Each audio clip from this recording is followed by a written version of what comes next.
Hello बच्चों, चलिए प्रश्न को देखते हैं। प्रश्न है, आकृति में एबीसी एक त्रिभुज है जिसमें कोण एबीसी बड़ा है 90 डिग्री है तथा एडी लंब है सीबी। सिद्ध कीजिए कि AC का वर्ग बराबर AB का वर्ग योग BC का वर्ग योग 2BC गुना BD है। तो प्रश्न को हल करें उससे पहले जो प्रश्न की मुख्य अवधारणा है उस पर विचार कर लेते हैं। तो इस प्रश्न के लिए जो मुख्य अवधारणा है वह हो जाएगी पाइथागोरस प्रमेय।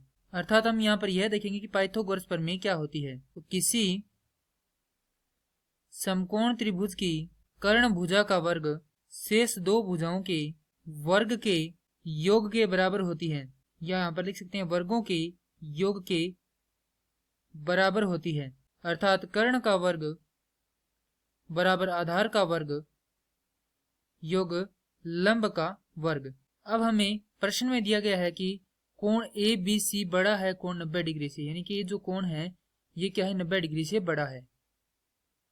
और साथ ही हमें यह दिया गया कि AD जो है भुजा वह लंब है किस पर, CB पर। अब हमें सिद्ध करना है कि AC का वर्ग बराबर AB का वर्ग योग BC का वर्ग योग 2BC गुना BD है। तो यहाँ पर सबसे पहले हम क्या करते हैं, सबसे पहले हम लेते हैं त्रिभुज ADB में पाइथागोरस प्रमेय से। यदि इसमें हम पाइथागोरस प्रमेय लगाते हैं तो हमें प्राप्त होगा कर्ण का वर्ग। तो यहाँ पर हम देखें तो जो समकोण होता है उसकी सम्मुख भुजा क्या होती है, कर्ण होती है।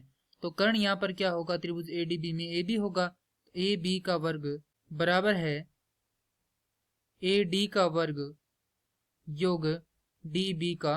इसको थोड़ा हल कर लेते हैं तो हमारे पास आएगा AD का वर्ग बराबर AB का वर्ग घटाव DB का वर्ग।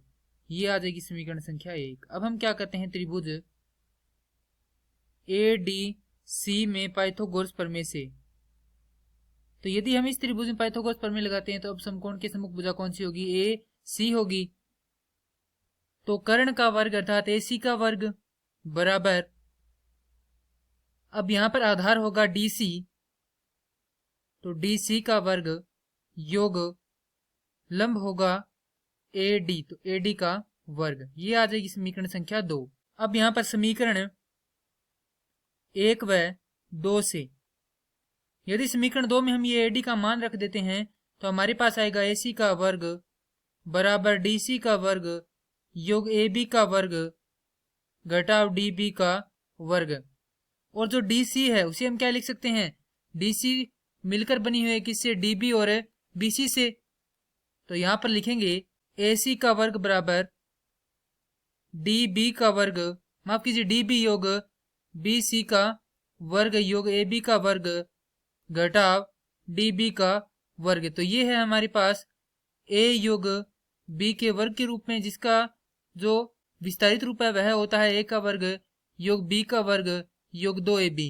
तो मान रख देंगे तो ये आएगा AC का वर्ग बराबर DB का वर्ग योग BC का वर्ग योग 2DB BC योग AB का वर्ग घटाव DB का वर्ग। तो DB के वर्ग से DB का वर्ग कट जाएगा, हमारे पास आएगा AC का वर्ग बराबर AB का वर्ग योग BC का वर्ग योग 2DB गुणा में BC। तो इस DB को क्या लिख सकते हैं हम, यहाँ पर इस DB को हम लिख सकते हैं BD। और ये क्या करना था, हमें ज्ञात करना था। मैं आशा करता हूं कि यह प्रश्न आपको समझ में आया होगा। धन्यवाद।